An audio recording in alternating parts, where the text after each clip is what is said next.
Bienvenue à toutes et à tous sur le parc des expositions de Toulouse, sur le plateau télé du Salon de l'innovation et de la compétitivité à Toulouse. Nous allons parler aujourd'hui d'un territoire au sud de Toulouse qui s'appelle la communauté d'agglomération du Muretin. Et je vais me tourner directement vers le président de la communauté d'agglomération du Muretin, M. Mandement, pour lui demander en quoi finalement le territoire du Muretin s'adosse à un salon de l'innovation. Quelles sont finalement les notions d'innovation sur ce territoire? Bonjour à vous. Le Muretin, depuis toujours, est un territoire d'innovation, puisque nous avons de grands hommes qui ont créé de l'innovation. Et quelle innovation, puisque un de nos hommes principaux sur notre territoire, Clément Ader, a inventé l'avion, a inventé tout un tas de process qui ont permis de révolutionner l'économie et de révolutionner la technologie du téléphone, a inventé tout un tas de novations qui ont permis donc à ce territoire et qui ont permis à lui-même donc d'être connu dans le monde entier. Donc l'ACAM, avec la ville-centre Muret, est historiquement placé pour être un territoire d'accueil, un territoire novateur. Et c'est pour cela donc que nous sommes engagés dans ce que nous allons évoquer maintenant. Vous venez de signer il y a quelques minutes avec le vice-président à vos côtés une convention avec le pôle Aerospace Valley. Quelles en sont un petit peu les finalités et pourquoi ce type de convention avec le pôle? Il est important d'établir aujourd'hui des partenariats, mais je crois qu'ils seront évoqués plus tard. Monsieur Sio vous en parlera plus précisément. Je crois qu'il est important pour un territoire comme le nôtre de bâtir, et pour les élus que nous sommes, de bâtir des partenariats. Il existe des liens forts déjà entre le monde économique et le monde politique, on dira, celui de la communauté d'agglomération, puisque depuis de nombreuses années, nous travaillons avec le club des entreprises pour développer à la fois le territoire et permettre aux entreprises du territoire de se développer. Bien, vous faites un superbe lien puisqu'effectivement nous recevons aussi M. Joël Gauthier qui est le président du club des entreprises. On sait que sur ce territoire c'est une particularité tout à fait singulière, cette émulation, ce côté catalyseur. Est-ce que vous pouvez nous raconter un petit peu la genèse de ce club et aujourd'hui comment il fonctionne? Oui, très rapidement, bonjour.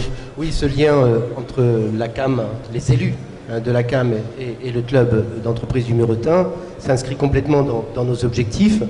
Donc président, moi depuis mars de cette année, je suis très heureux de représenter le dynamisme du club qui regroupe aujourd'hui 240 entreprises.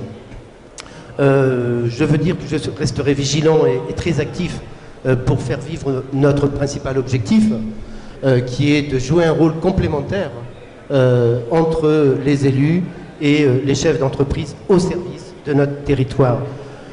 Aujourd'hui, plus que jamais, nous devons agir localement dans cette situation économique très difficile. Plus que jamais, nous devons poursuivre notre concertation, la synergie entre les acteurs du privé et les acteurs du public au service du développement durable, du développement économique, de la création d'emplois, de l'économie du futur, dont les bénéficiaires de demain doivent être les jeunes d'aujourd'hui. Donc le projet parc robotique, la réussite du parc robotique représente concrètement le défi auquel nous sommes confrontés et j'ai à côté de moi le référent de ce beau projet parc robotique, Laurent Latorce. Bien, effectivement, un deuxième lien, c'est formidable pour l'animation. Je vais donc passer la parole effectivement à Laurent Latorce, qui est PDG d'Aerode Technologies, notamment sur effectivement ce grand projet de parc robotique et drone sur le territoire du Muretin. Vous catalysez vous aussi un certain nombre d'entreprises autour de ce projet, ça fait quelques mois déjà. Vous travaillez avec les institutions, avec effectivement le club des entreprises et d'autres partenaires locaux, mais même extérieurs bien évidemment. Dites-nous un petit peu ce parc, quel objet, pourquoi les drones, pourquoi la robotique, marché d'avenir, pas marché d'avenir, dites-nous un petit peu plus. Bonjour à tous. En préambule, ce que je voulais dire, c'est que je suis sensibilisé à tout ce qui est emploi local. Et étant chef d'entreprise, je cherche à faire du business et qui génère de l'emploi. Je suis attaché au Made in France, à la fabrication sur notre territoire. Et donc l'idée, je suis à l'initiative de plusieurs clusters en Midi-Pyrénées. Et l'idée au départ, c'est en tant que fabricant de drones, j'avais besoin de les tester.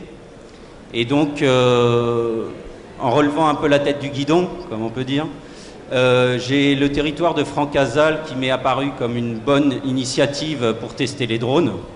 Et donc j'en ai parlé rapidement au club des entreprises du Muretin, aux élus, au maire de Portet-sur-Garonne, au président de la communauté d'agglo du Muretin, qui m'ont tous soutenu dans cette initiative, puisque générateur d'emplois, surtout sur une filière aussi en ébullition que la robotique et les drones, puisqu'on voit de nombreux échanges dans la presse ou à travers le monde sur cette thématique. Donc pour fabriquer en France, générer de l'emploi et faire du business pour les chefs d'entreprise, l'idée a été de créer un parc robotique autour de la zone de Francazal. Donc on a commencé à écrire via un véhicule financier qui est le CPER, un projet que j'ai présenté avec mes petits camarades aux différents institutionnels, MPI, MPE, la Directe, la région, l'ENAC dernièrement. Donc on a tous reçu des retours positifs et donc on continue à proposer ce projet à des industriels. Donc de nombreuses entreprises nous ont rejoints et sont intéressés par ce parc robotique pour avoir un démonstrateur en taille réelle, quelque chose de concret pour que les entreprises qui fabriquent des produits les montrent au monde entier ou à leurs futurs clients et qui est matière du concret pour faire du business, des emplois et satisfaire tout le monde. Donc on voit là effectivement une émulation d'entreprise, en tout cas sur ce parc de la robotique. On a un territoire et vous nous avez parlé d'un lieu géographique, Francazal. Je me permets un petit peu d'interpeller le président Villers sur le sujet parce que trop souvent on entend des projets Francazal, on va faire ça, on va faire ça. Est-ce que finalement on peut croire en Francazal, président? Alors très concrètement, Toulouse-Francazal est beaucoup plus qu'un projet, c'est du très concret. Puisque SNC-Lavalin a assuré la reconversion de Toulouse-Francazal, qui était une base militaire, en un aéroport civil qui fonctionne depuis 2011. Et en 2014, Francazal je dirais, est dans une nouvelle dimension, puisque l'État nous a désormais confié une concession de 45 ans. Et SNC-Lavalin s'est associé à Aéroport Toulouse-Blagnac et à la Chambre de commerce de Toulouse pour gérer, exploiter Francazal pour les 45 ans à venir. Alors, c'est du très concret, puisqu'il y a déjà sur Francazal 19 entités, dont une société de drones qui fonctionne et qui se développe sur Francazal. Mais surtout, Francazal, c'est d'énormes potentialités pour Toulouse et son territoire, et donc pour la communauté de Muret, puisque nous avons plus de 100 000 mètres carrés à proposer, et les actionnaires vont investir 10 millions d'euros les 3 premières années pour la rénovation de l'aéroport Toulouse-Francazal. Donc, franchement, c'est du très concret et un énorme potentiel pour Toulouse et son territoire. Bon. Voilà donc rassuré effectivement sur cette potentialité, avec donc un projet, un territoire, on l'a vu, le parc de la robotique et évidemment les entreprises, parce que tout ça ne se fait pas sans entreprise, tout à l'heure Laurent le rappelait. Monsieur Josse, allez-vous nous évoquer peut-être 2 angles d'attaque, un premier angle sur la coopération au travers du club avec l'extérieur, parce que le agir local, dont parlait Laurent effectivement, et il le soulignait souvent, ne se passe pas évidemment d'échange avec l'extérieur. Peut-être nous raconter un tout petit peu une petite expérience avec la Wallonie pour montrer que finalement que cette émulation entre entreprises peut être bénéfique, mais aussi finalement ce que vous allez faire dans ce parc de la robotique. Quel vaste programme. Combien de temps pour ça, 1 minute? À peu près 1h15. Je vais essayer de faire relativement bref. Bonjour à toutes et à tous, Bruno Josse, je suis directeur général de Sterella.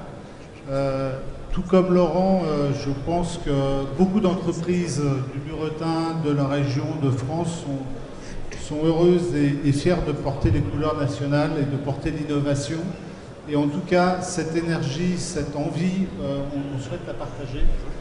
Et je vais juste témoigner sur le fait que cette énergie, on peut la partager sur le plan local, on la partage au sein du cluster, on la partage aussi sur des succès.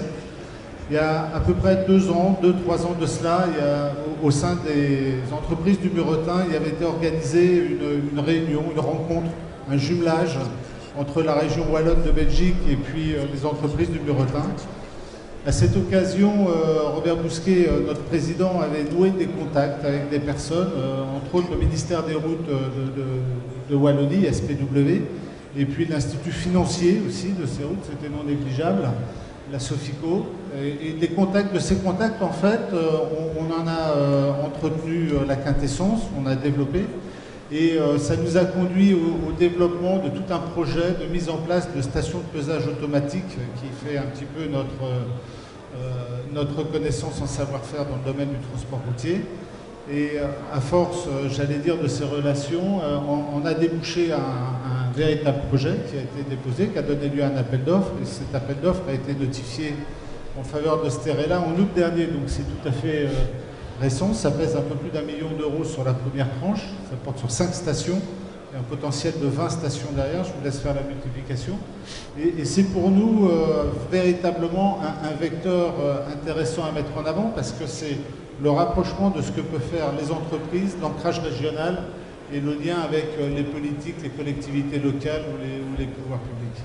C'est vraiment pour nous, je dis nous, Sterella, un axe que l'on souhaite développer et qui s'est illustré là de façon très, très heureuse. En ce qui concerne les regroupements qu'on pourrait faire sur Francasal et l'intérêt que Sterella apporte à ce projet, c'est tout simplement dans la même veine. C'est dans la veine de partager entre plusieurs entreprises, de compléter les savoir-faire et d'être plus fort à plusieurs. Mais c'est aussi une représentativité. Moi, je peux vous dire qu'à l'étranger, l'image de la France, c'est quelque chose qui pèse. On a une connotation de créativité, de développement, de technologie. Et c'est vraiment des messages qu'il faut faire passer.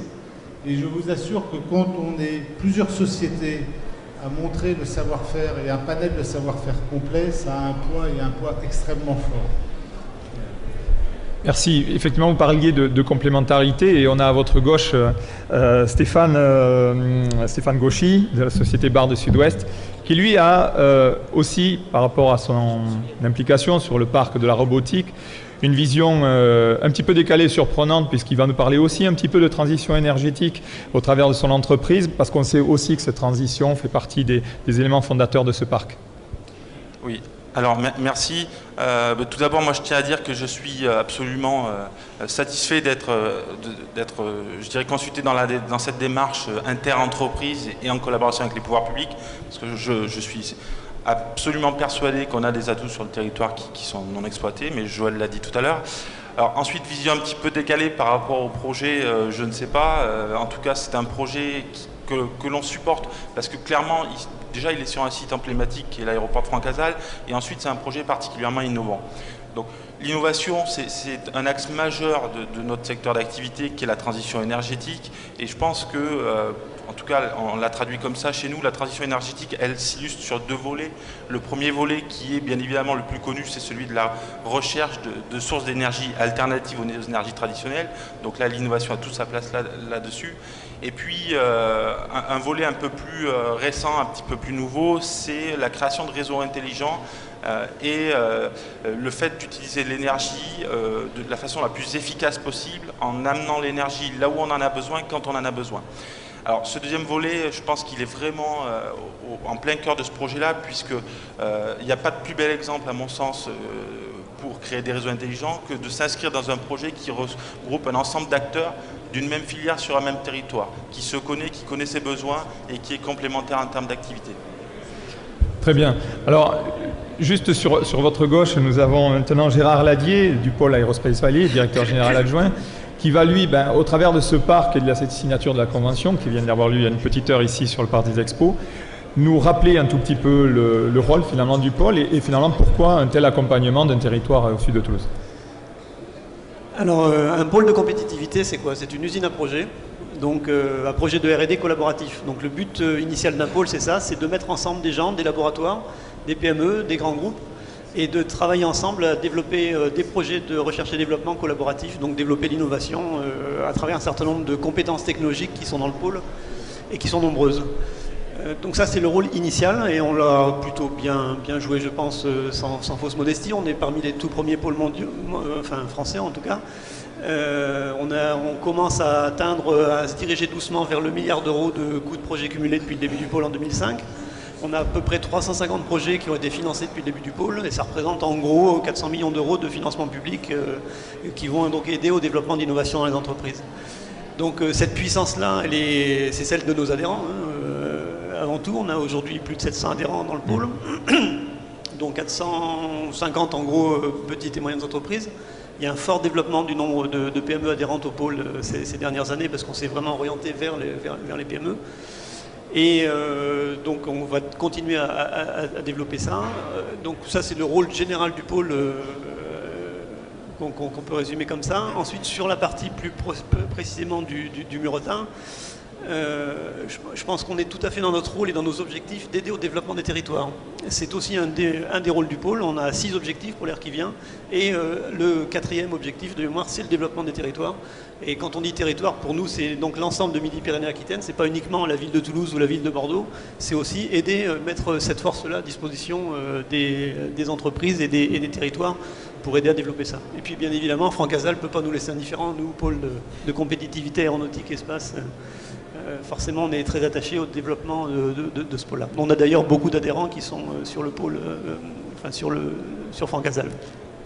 Donc on est ravis de travailler ensemble et puis de développer l'innovation et de développer en plus quelque chose qui nous est cher, c'est la cross-fertilisation. C'est-à-dire qu'on va de plus en plus s'orienter vers mettre au service d'autres marchés les compétences qu'on a pu développer pour l'aéronautique et l'espace.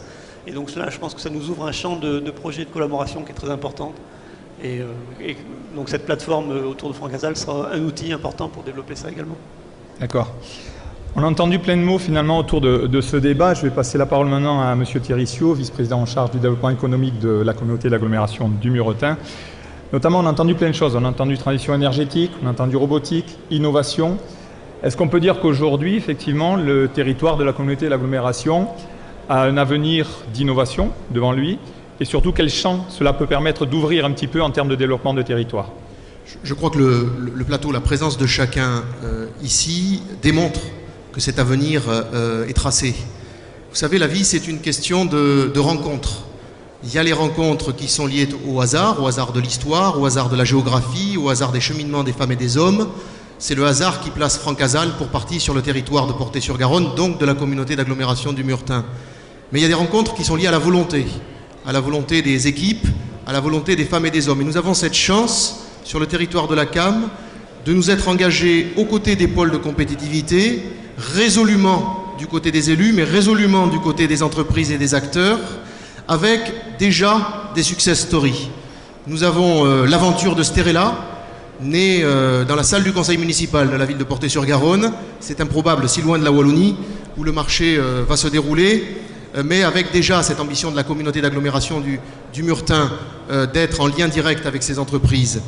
Et puis l'histoire du projet SMS, non pas celui du petit message, mais un projet lié à l'investissement d'une collectivité avec les acteurs du pôle eau, puisque nous sommes aujourd'hui donc pilotes d'un consortium de 7 laboratoires et entreprises, et que nous aurons à gérer demain donc des fonds en matière d'expérimentation sur la dépollution des eaux grises, qui sont liés également donc à des enjeux de l'habitat de demain.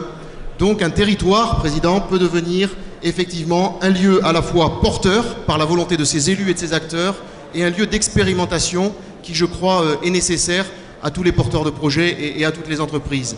Donc en ce sens, que l'on soit sur la silver economy, que l'on soit dans les domaines de l'agriculture, que l'on soit dans les domaines de l'aéronautique ou de ses dérivés, que l'on soit dans le domaine de l'ensemble des technologies, de la transition énergétique, de la transition écologique, nous pouvons trouver aujourd'hui sur le territoire du Muretin, si l'on prend la peine de dépasser son économie traditionnelle, qui est bien forte elle aussi, à travers ses commerces, ses entreprises du BTP et l'ensemble de ses filières, nous pouvons trouver un territoire de devenir, un territoire qui est porté par ces acteurs qui sont les chercheurs, les étudiants, les entreprises, les acteurs politiques, les acteurs sociaux. Et c'est ceci que nous avons voulu marquer en participant tous ensemble, rassemblés, sous la bannière de la CAM et du club d'entreprise, à ce salon de l'innovation. Bien, écoutez, belle conclusion. Merci à tous en tout cas d'être venus autour de ce plateau. On vous retrouve sur le stand de la communauté d'agglomération du Muretin et sur le stand du club des entreprises du Muretin, bien sûr le pôle Aerospace Valley aussi, ici au Parc des Expos. Merci.